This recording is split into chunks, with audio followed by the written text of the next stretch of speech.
Drama on One. Sundays at 8 p.m. rte.ie/drama on one. Drama on One.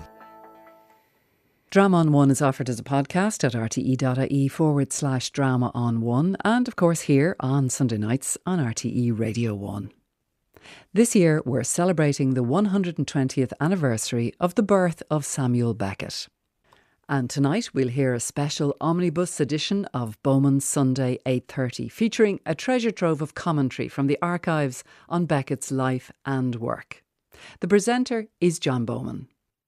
Samuel Beckett was born in Dublin on the 13th of April 1906. He died in December 1989. Beckett's work is minimalist, considered deeply pessimistic about the human condition, though leavened by humour and wit. And a question, was Samuel Beckett all that reclusive? He was in the public, doing rehearsals in the theatre, he was in pubs, he was socialising with various people and so on. German theatre director Walter Asmus. As long as he was left alone, he was quite a normal person. He simply didn't give interviews and didn't appear on television and didn't want to be filmed and so on and so on. So if you see this as a public, or only this as a public appearance, he was forbidding, but his social contacts were very normal, I think. I said to him about this recent play that I said, how do you think they'll take it? And he said, oh, I think that they will be tolerant but mystified. Dr. Geoffrey Thompson, a lifelong friend since Beckett's school days. I don't think he is obscure just for the sake of obscurity. I think that's his mode of expression, and I don't think he could express himself in any other way. And the more clear he became, if it's possible to conceive of such a thing, I think the less he would have to say.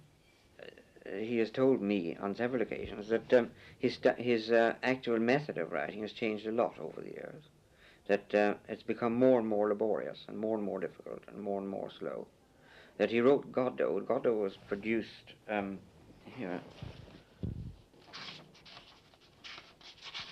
This is a copy that he gave me at the time that was produced first. It was produced in 1953 in Paris, and I think it was first published in 1952.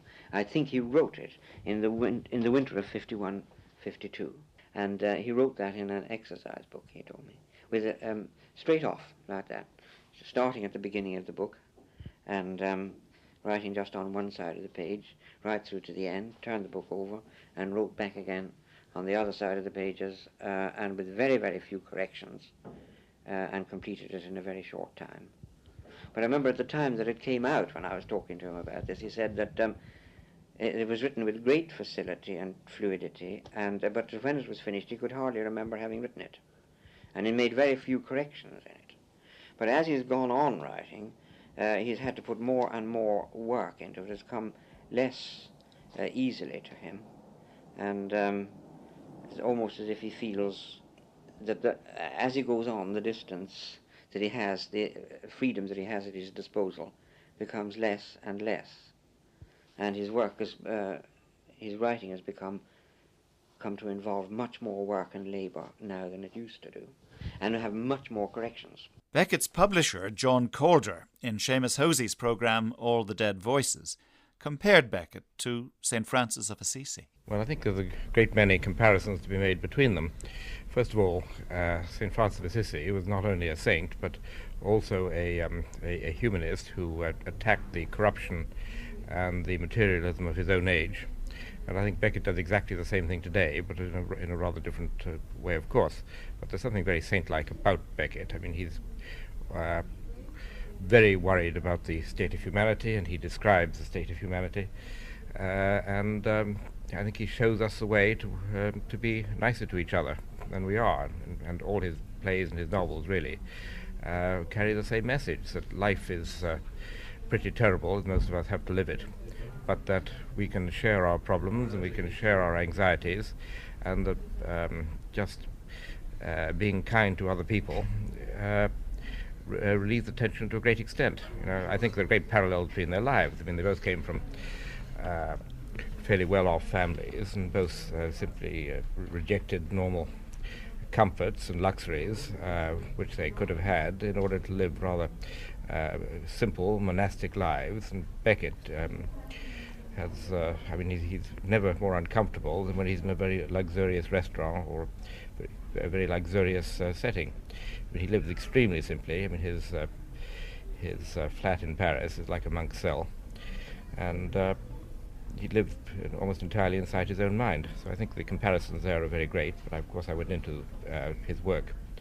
to find parallels. St. Francis sold his coat in order to save a lamb from being slaughtered, and bought it from the butcher. And it's exactly the kind of thing that Beckett would do.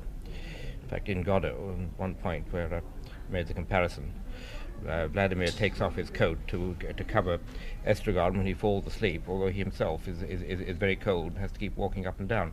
So I found a lot of comparisons rather like that.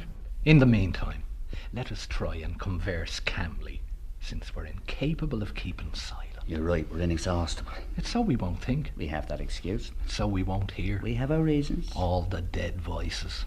They make a noise like wings. Like leaves. Like sand. Like leaves. They all speak together. Each one to itself. Rather, they whisper. They rustle. They murmur. They rustle. What do they say? They talk about their lives. To have lived is not enough for them. They have to talk about it. To be dead is not enough for them. It's not sufficient. They make a noise like feathers. Like leaves. The only way to play Beckett is totally simply on the line, on the word, use the text.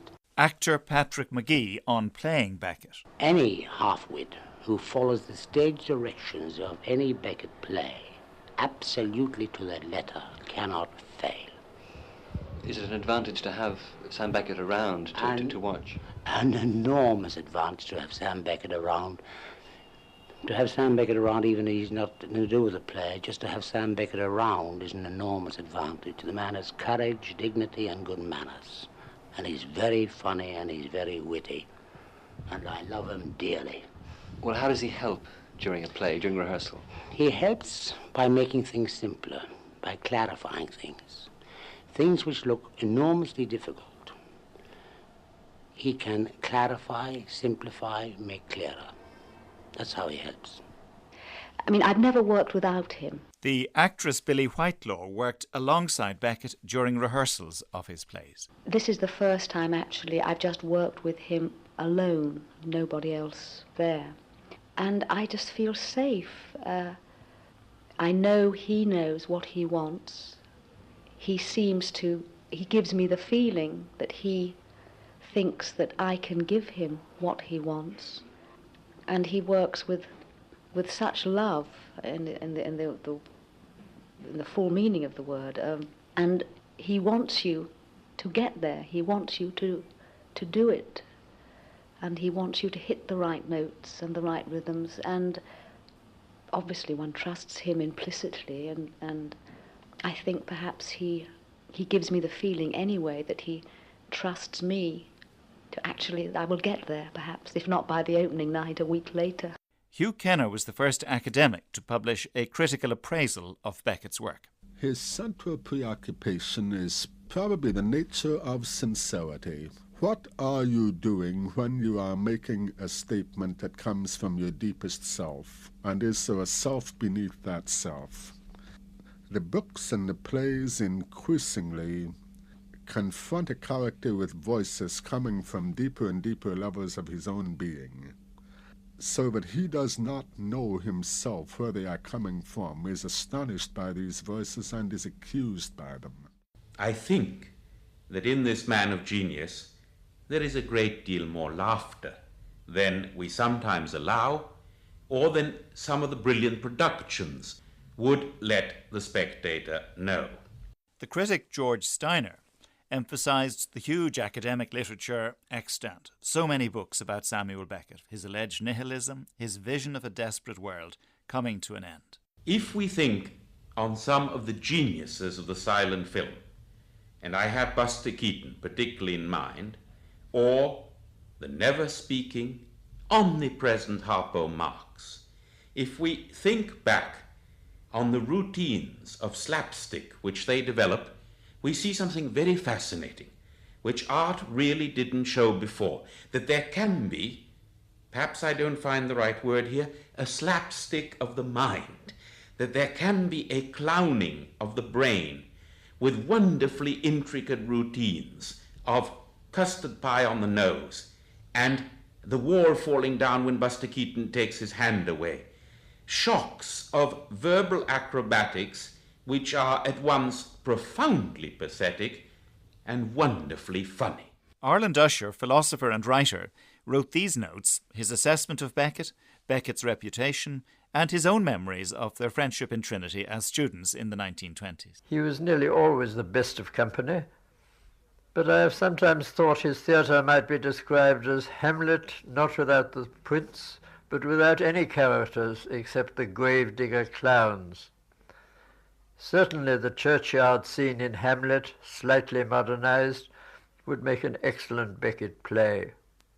Anyhow, his almost unprecedented success in life, greater than that of any serious writer I have heard of, throws an ironical light on his philosophy of inevitable failure and the impossibility of communication. Perhaps the fact that I always preferred Sam the talker and thinker to Beckett the dramatist makes me see him a bit out of perspective. I have known many Beckett characters, especially here in Dublin, Watts, Luckies, Malones, Malloys, and what have you, but Beckett himself was certainly never a Beckett character. It amuses me to recall my many arguments with Sam when we were both young, in the certainly rather depressing and censorship-ridden atmosphere of that time. I would maintain that writing should essentially be communication, a letter addressed to someone, even to a few, whereas Sam insisted that it was no more than a physiological function like sweating. In this, I think, he was perfectly sincere, and he would have written as he did if he had never enjoyed a public or an audience. And it should always be remembered that success did not come to him till he was almost in his 50s. But in the end he got his public with a vengeance, so that time has proved him right, and those who care too much about achievement are the least likely to achieve it. The only question is whether the public he found is exactly the one he did not want. To adapt a famous saying, Sam's motto may be said to have been, "Travelling hopelessly is worse than not arriving." But perhaps it may be said that he ultimately arrived thanks to his utter realization of the apparent hopelessness of his journey. I have said that Beckett has hit on a new way of saying nothing, but you must spell that nothing with a capital N, as in the title of one of Yeats's poems, "Where there is nothing, there is God." And to utter that nothing is not at all as easy as it may sound. Given that qualification, I think Beckett himself might possibly agree with my rudeness. But perhaps there is an alternative to waiting for Godot, waiting for the miracle, or to go hunting for the snark. A Buddhist might sit down at the crossroads with his begging bowl and enjoy an inner peace, an inner nothing. But that, of course, would not make such a good drama. Beckett's world is really a satire on the hopeless enterprise of man. Dr. Geoffrey Thompson, another friend of Beckett's in his Dublin days, shared with Beckett an interest in the theatre. I cannot identify too clearly particular goings to the theatre with Sam, except one, where he and I'm sure he was with me, but because certainly he made this comment on this particular play. We went to a play called Autumn Fire, which was by T.C. Murray. It was a very good play of its kind, and of course it was brilliantly acted.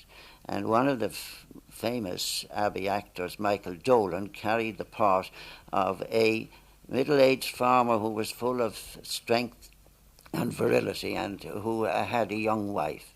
And then he met with an accident and his virility disappeared, and tragedy overtook his family as a result of his aging rapidly.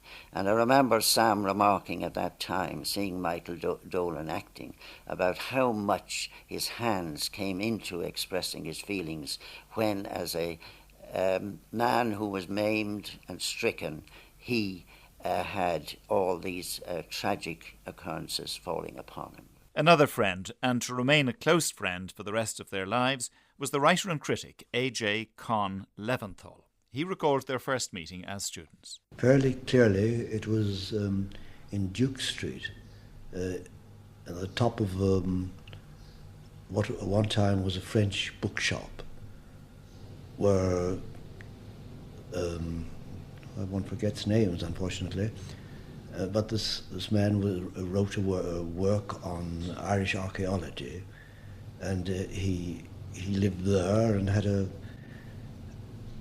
evening. In those days, one had evenings. It wasn't just confined to Russell or to Yeats, but people did have evenings, and on this evening, all sorts of people turned up. And he was there with quite a number of other people. A student in Trinity. He certainly took a tremendous interest in what was happening. I think he once told me he contributed some money for the starting of a paper, which never started at all. Those days, one always had projects. The projects rarely came to anything, or if they ever came, well, they lasted for about 6 months or a year. And that, anyway, was the time I met him. He behaved like most students. There was an interest in things. And since I met him, you see, through Trinity later, that's that thing I always remember. That's really how I got to know him for the first time. Some people still remembered him as a colleague and even as a pupil. Professor Arno, sometime professor of French at TCD, recalling Beckett's reputation, not high, for his work, which he finally quit as a lecturer in French at Trinity College. And one well-known pupil of Beckett's, as far as I remember, was dear old C.S. Skeffington. And what I remember is that Owen, as I called him naturally, for whom I had great admiration, I don't know if he'd learned many things from Beckett, but he didn't seem to think he had. In fact, he mentioned to me that Beckett had a special technique in his lectures. And I was reminded of what Skeffington told me when I read an article quite recently in the Irish Times about the latest book, I think it is, of Beckett called Footfalls. Because it said there, if I remember rightly, that the word pause is printed over 100 times in the book. And Skeffington told me that the technique of Beckett was to speak and think even more than he was speaking. And therefore there were very long pauses between sentences. And Skeffington, who was a lively sort of chap and anxious to carry on a discussion, you see, apparently didn't quite agree with that. It was not the same personality. And Arlen Usher recalled Beckett's difficulties as a lecturer in these years, immediately after graduation. I believe he lectured just the way he spoke in private, with many silences and then sudden bursts into speech. He had every reason to be very bitter at the Ireland in which he grew up. Barry McGovern recalled an admission in later life by Beckett about his short period as an academic in Trinity. He tried to assimilate himself into this kind of world, but eventually, I mean, he was in Trinity, and as he said to me in one of my first meetings with him, he left after 2 terms. He just said Trinity, lecturing in Trinity, he just said in one word, he summed it up, fiasco. I knew that he wanted to go to Paris, and that's a disease which I've found among several people, including, incidentally, a very great friend of Beckett, namely Leventhal. Professor Arno again. Beckett told me once that now he couldn't live in Ireland, but I don't know what he meant by that, actually. He likes Ireland all the same. He admired many things here. And Leventhal, when he was here, he did retire long before his time, and he told me when he went that it had been his life long ambition to live in Paris. And he has been living in Paris since, and Beckett has been extremely kind to him. And I know that when, say, an American came to inquire about Beckett, you see, he immediately sent the fellow to Leventhal, who was very glad to oblige, naturally. It was something to do for him. But of course, I really knew Sam in a way best because we shared certain things in our outlook. RBD French emphasised Beckett's love of Trinity College in Dublin, despite his failure there as an academic. But one thing was that, because he venerated Trinity College, that was one thing which put him, so to speak, on my side, because I did myself. He had tremendous respect and, as I say, really veneration for it. And this goes on, because if you meet him now, he'd always at once start asking about people. It's rather, in a way, it struck me rather like Joyce keeping in touch with Dublin in his exile, you know. But he'd always ask you, first of all, about how is so-and-so, and have you seen so-and-so lately, and what's happening to somebody else. You know, always full of curiosity in that way. He loved talking about it. And then, of course, he showed a great deal of generosity towards the college in some particular ways. I remember one thing was that it's a number of years ago now that it may be remembered we had a large campaign, a great campaign to increase the college library, to build a new building and all this kind of thing. And of course funds had to be raised for that, and I was mixed up in this very considerably, and we raised quite a lot of money and so on.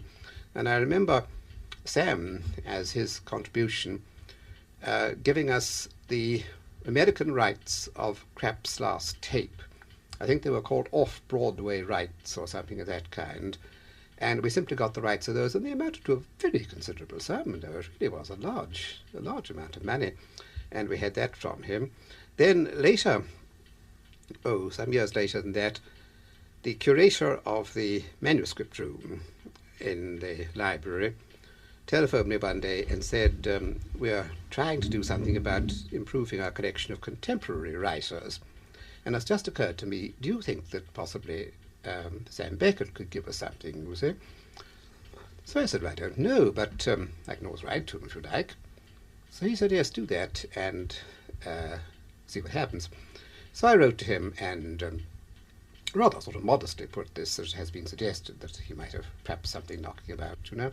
And he wrote back a very nice letter, and he said that unfortunately the rights in his manuscripts are all tied up with his American agent, and he wasn't a free agent himself in the matter, you know. So I'm very much afraid I haven't got anything for you, unless, of course, I could find some, I'm afraid there'd be mere scraps of nonsense lying about the floor, this kind of thing. You're welcome to those, of course. So it's easy to see what my answer was. Kindly send scraps. Whereupon a large parcel eventually arrived, and this turned out to be all sorts of queer things. Ideas that came into his head, and he'd worked on them for a short time and put them aside, or first drafts of plays or books, you know, chapters of them, or the whole thing perhaps, corrected drafts, and this kind of thing, and everything written in his atrocious handwriting, which is bad enough when he writes to you and expects you to be able to read it, but it's really incredible when he's working on his own. And all this will be pleasantly decorated by little dabbles, or whatever the word is, of animals who looked as if they came out of the Book of Carols, you know, this kind of thing.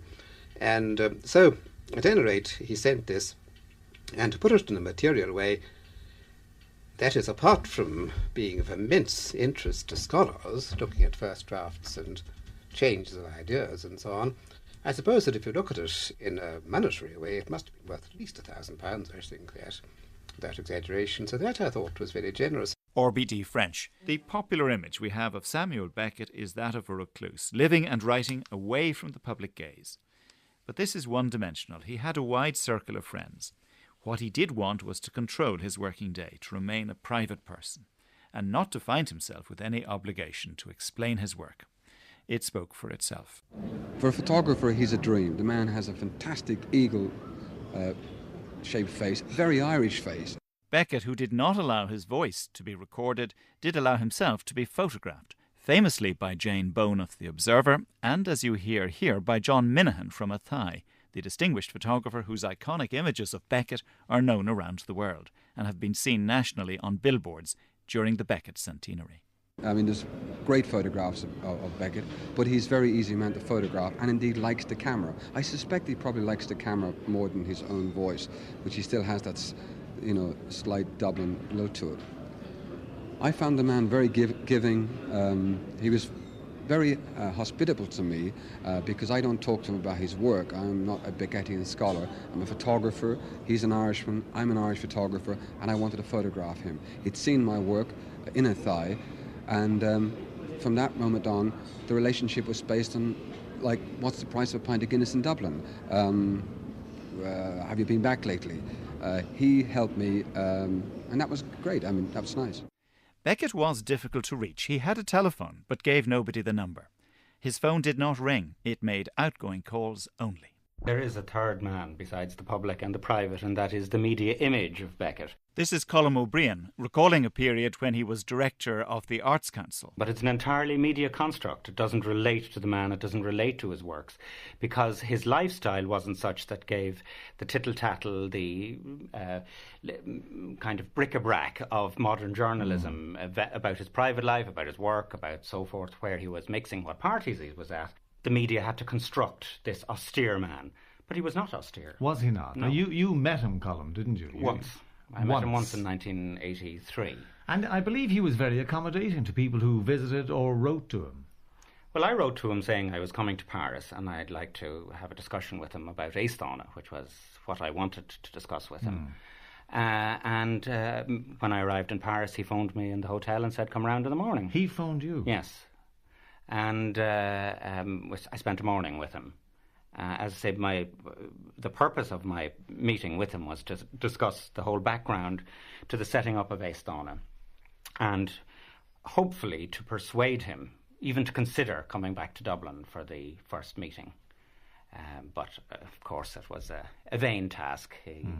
The idea of returning to Dublin seemed almost beyond consideration for him. Yeah. Was he gracious in his refusal? Oh, he was extremely gracious and very good company. I was very nervous. I don't drink black coffee. But throughout the meeting, I think I drank 4 cups of very strong espresso coffee because that's what he drinks. But I'm not a coffee drinker at all. So I was rattling after leaving him as he went off to watch a rugby match on television. Beckett managed to keep the media at bay. Because they knew he would decline all requests for interviews, they largely left him alone. He was filmed in rehearsal for some of his theatrical productions. There were some moments, outspoken moments, and some of them in public, which, while not recorded, were witnessed and remembered. At the conclusion of his arts show special on Beckett's 80th birthday, Mike Murphy asked the German theatre director Walter Asmus for his most memorable moment with Beckett. We were sitting in this cafe in Paris one day, and we talked about Godard who come in New York on Broadway, and there were difficulties with Dustin Hoffman and the cast and so on, and he jumped up from his chair, pointed out his bony forefinger and shouted through the cafe, "Fuck Broadway!" When he failed as a teacher in Trinity, he went to Paris. While there, he was introduced to James Joyce by Thomas McGreevy. This meeting profoundly affected Beckett's career. For a time, he was an assistant to Joyce. Joyce did, on occasions, enjoy gaiety. He liked to give parties. Maria Jolas, a friend and supporter of James Joyce, also knew Beckett. These were occasions, more than often, organised by Joyce himself, when we would meet together, and on those occasions I would see Beckett. In fact, Beckett's first short story, Assumption, was published in 1929 in Eugène Jolas's periodical Transition. I'm obliged to say that he was something of a spectator. He would sit quietly, spoke very quietly. Generally, he was involved in dialogue rather than in general conversation. Although there was this feeling of warmth and sympathy, practically never any actual demonstration of his own enjoyment, as there was, shall we say, with Joyce, who liked to sing and, as I say, dance and so forth. Andrew Gandley, a friend from boyhood, from school days, told Kieran Sheedy that Beckett's own family were not optimistic that he would ever succeed as a writer in Paris. The feeling I gather from about the family about Sam was, well, that he wasn't going to make good in the traditional respectable way which is expected of the sons of well-placed Protestant families.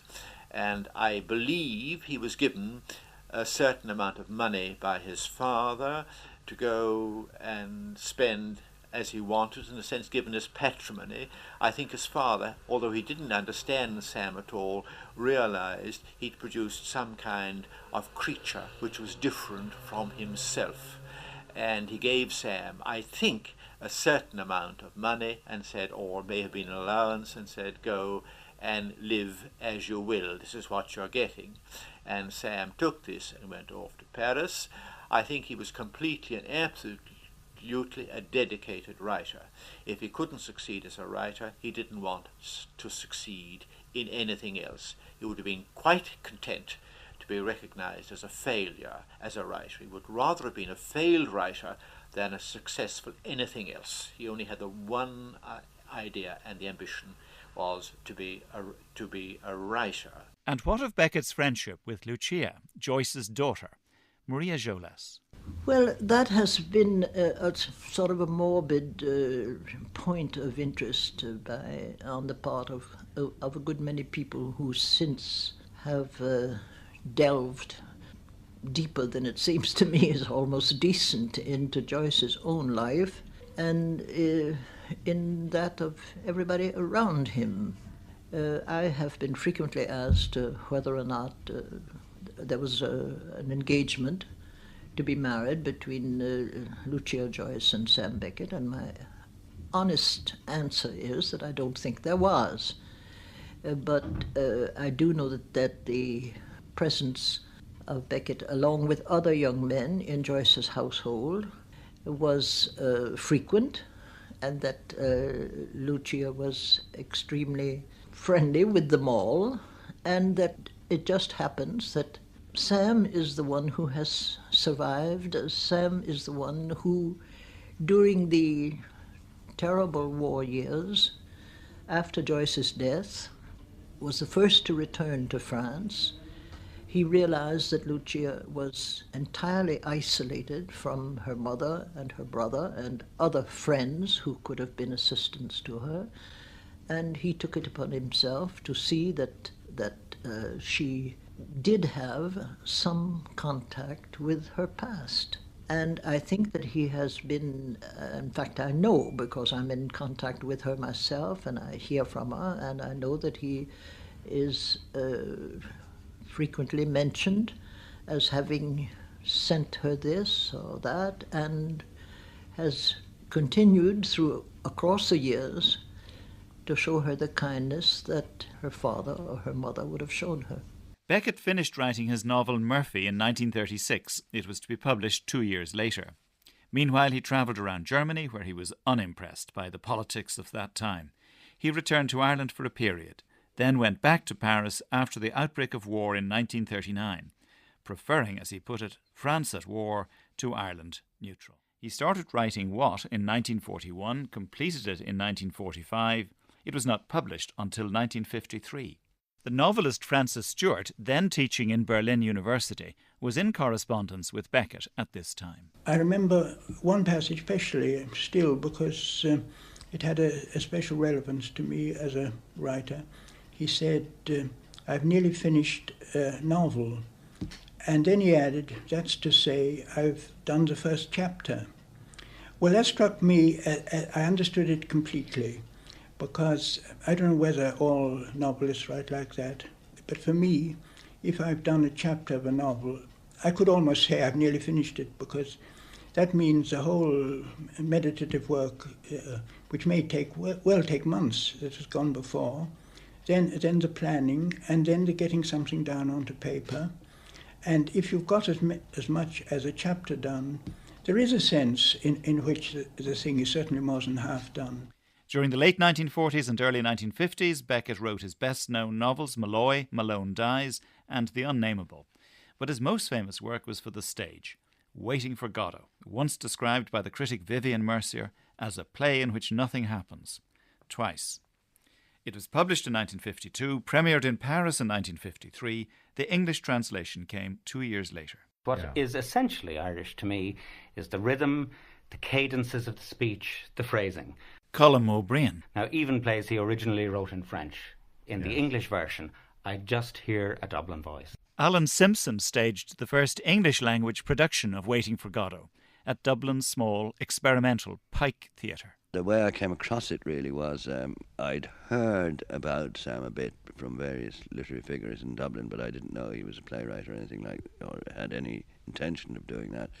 And a girl in the French Cultural Centre, which was behind the Pike, asked me if she could translate it. She'd heard about it in Paris, and I wrote to Sam, and he sent me his own translation, which he had done for American publication by Grove Press, and I was absolutely riveted by it. I found it, the dialogue, absolutely gripping and totally exciting, and I haven't changed my mind since. What is very important in any production of Beckett is timing. Colm O'Brien again. And that's where music hall excels. Now, obviously, straight actors, the legit theatre likes to do Beckett, and great actors have come from the theatre into Beckett and made his material their own.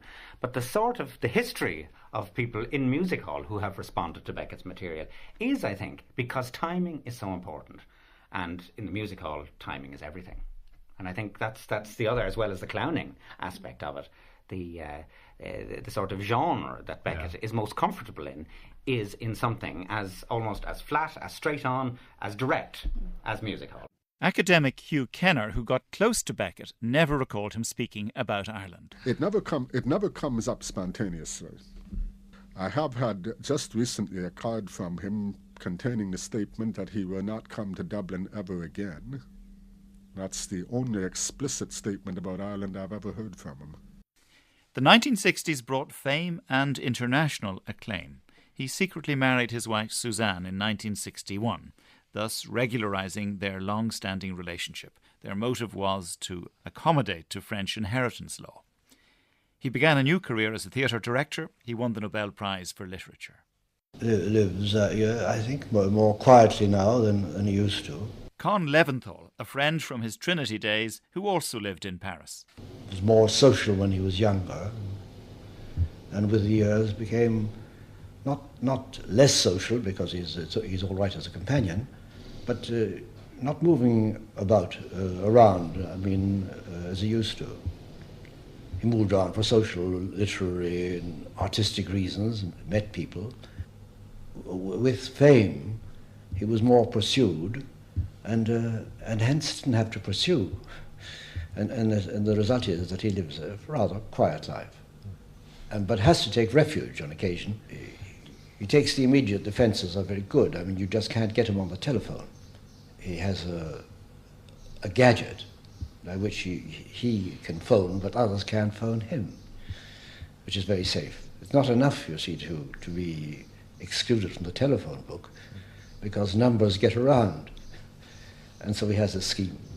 And a further scheme, is to disappear to his country house. He's got a small country place, which he's had built for himself. Very spare, very sparse. Hardly any furniture, but a piano, because he plays. And I suppose television. He's in touch with the world, but can be completely alone, because few people know where it is, and it's not easy to get at. I don't know how much he reads of new writing. When I see him discuss current writing very much. His publisher and friend, John Calder. Certainly, I think he goes back and rereads the classics very often. He was above all a Dante scholar as a student. He has a great many favourites. I know that Effie Briest is a very favourite book of his. I think that he goes back to the old books rather more. Certainly he's always had Joyce very close to him. I've discussed various writers with him, but very seldom his contemporaries. He's always refused to write prefaces for books of other writers, even if they're friends of his, because he says, how can I do it for one and not for another? And he's too honest a man to be able to flatter, to say something that he doesn't totally feel. So the only way to never give any embarrassment is just to refuse everybody, and I think he's wise. His own writing became a subject of interest to academics, especially after he won the Nobel Prize for Literature in 1969. Although it's been said that he had a great distaste for the whole academic industry, John Calder points out that he numbered academics among his friends. Con Leventhal, who followed him at the job at Trinity as lecturer in French, I think, is now living in Paris, and they see each other all the time. You know, he retired deliberately to Paris in order to help Beckett with correspondence and one thing and another, and do the sort of jobs that Beckett used to do for Joyce in the past. And academics go to see him the whole time, you know, because they're interested in his work and they want to ask him questions about this and that, and he's always very cordial to them and friendly. But he's a little bit worried about some of the digging that goes on into his own work. I mean, when it actually touches him and is close to home, then he's not interested. See, I think that all writing is to a certain extent an act of masochism on the part of the writer. There's a certain torture that he's got to undergo. And this torture is very largely examining things in your own life and other people's lives, and the struggle with how much, you know, of yourself you're willing to put into your work. To see academics going through this again in a rather different atmosphere and going through your old torture can't be terribly easy. I think he's got a certain personal distaste for it where his own work is concerned, but he's certainly not against criticism generally, and he has written a certain amount himself in the past. And in this interview for Kieran Sheedy's documentary on Beckett's life, the academic critic Hugh Kenner recalled his first meeting with Samuel Beckett. Well, chiefly the difficulties I went to find him. This was 1958.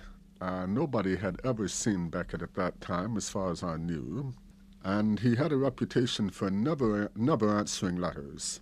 On the way to Paris, I had read a French detective story and learned in the detective story about a pneumatique. You could buy a form at a post office. It went through a pneumatic tube through the sewers of Paris, and a boy on a bicycle delivered it to the addressee and said, will there be any reply? I thought this might get him around the block about answering mail. So I did exactly what the man in the detective story did. I went into the post office, I recited the proper line, was given a form, and wrote a letter, handed it over the counter, went back to my hotel and waited. About 3 hours later, a pneumatique arrived in the unforgettable oblique Beckett handwriting, which you read by holding the page sideways and citing along the letters. And this gave me a telephone number that I was to call at 5 p.m. And the digits were 0011, perfect Beckett number. I called this number precisely at 5, and a charming Irish voice wanted to know, would he come to me or would I come to him, which was amazing. I thought I'd inspect him in his habitat, so I went there. During the conversation, I said, I don't know if you realize how difficult you are to get in touch with, and he said, yes, I find that rather useful. It was some time before Hugh Kenner began writing about Beckett. When I did start writing about him, he wrote to me through the publishers offering the loan of 3 unpublished manuscripts, which I had never heard of and would never have been able to ask him about because I didn't know they existed. So he was ultra cooperative. Apart from the fact that he would not supply information, he would supply material, he would volunteer material. Hugh Kenner outlined how Beckett would cooperate with the scholar. He will answer questions with great precision. He will answer questions about his books if they are the kind of question that a very careful reader could answer. He will say, the situation appears to be, and it will be as if one scholar were reporting results to another scholar. It is not the authority of the author, which he disclaims. He will talk about James Joyce, an almost obsessive topic.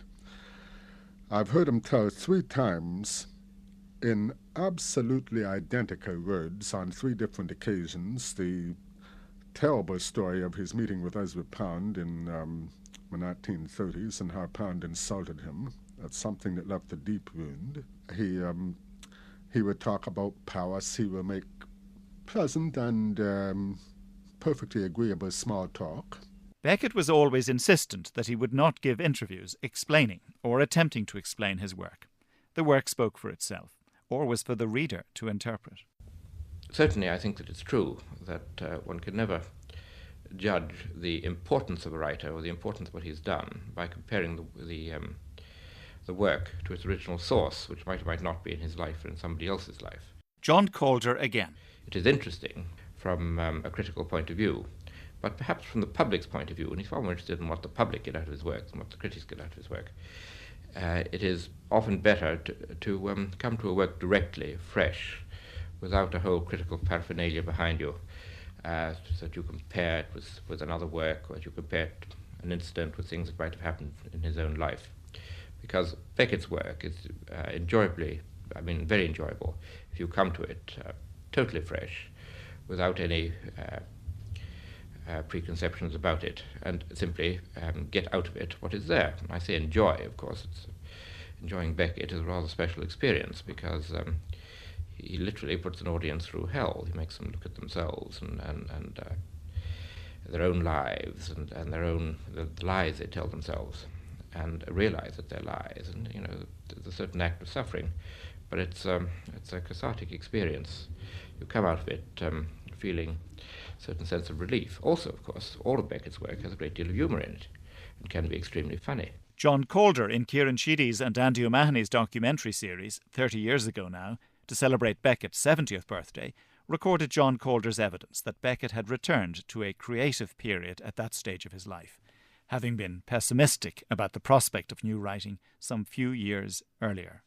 I think he's changed in that he's come to terms with life. I think he's less worried about things than he used to be. I mean, he's aged extremely gracefully. The last time I saw him, I found him in extremely good mettle. He was we had dinner, and he was rather optimistic about his future work. He said, I've got quite a lot to write yet, I think. And usually in the past, he's felt that he was finished and he couldn't write any more, and everything was gradually coming to an end. In fact, he's had a very creative year. He's got 2 plays just about to open in London, as we're talking today. And these plays really, I think, advance not only his own drama, but drama generally, the possibilities of drama.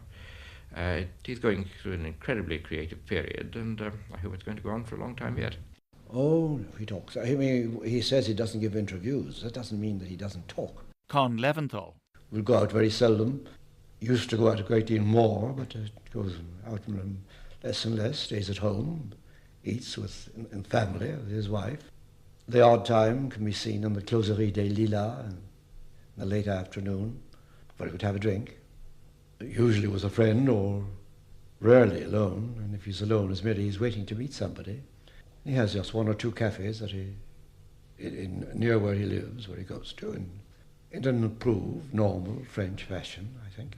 Well, his health is very good. John Calder. He was worried about his health for a while. I mean, he had a growth in his cheek. You can see it in the photographs of him from the 50s, and he obviously thought it was malignant, and was very, very worried about it, and he's not the kind of man that likes running to a doctor very often. So I think he just worried about it in private, but it turned out to be nothing all that serious. And he takes a lot of exercise.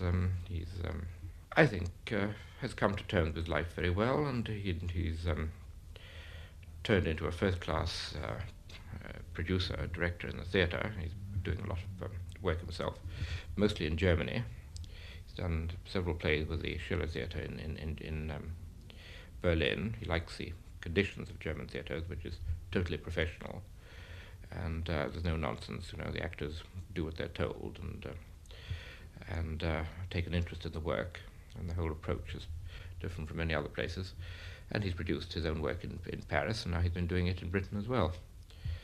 Who knows, one day he might go and do something at the Abbey. Beckett's last work, the poem What is the Word, 1989, was written in bed in the nursing home where he spent the last period of his life, suffering from emphysema and, it is thought by some, Parkinson's disease. His wife Suzanne died in July 1989 and Beckett died that same year, just 3 days before Christmas. His gravestone is simple, of polished black granite, with his and his wife's names and dates. At the foot of his grave stands one tree, a reminder of the stage set for Godot. On a serious level, but this again is something a clown can teach one. He's saying, look, the luggage we've been carrying with us through our lives is much too heavy. The critic George Steiner. And we all know, don't we, when we get to the airport and they start charging you for overweight.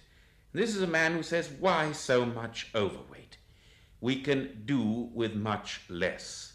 But the way in which he does that is to show us that the much less, the simple words, the simple gestures, the barest and simplest plot outline are again immensely rich. We've been listening to a special omnibus edition of Bowman's Sunday 8:30 on the life and work of Samuel Beckett. The archival and field recordings were from programmes by Seamus Hosey, Kieran Sheedy, Andy O'Mahony, Anne Walsh, Mike Murphy, Des Hickey and John Bowman. Drama on One. Sundays at 8 p.m. rte.ie/drama on one. Drama on One.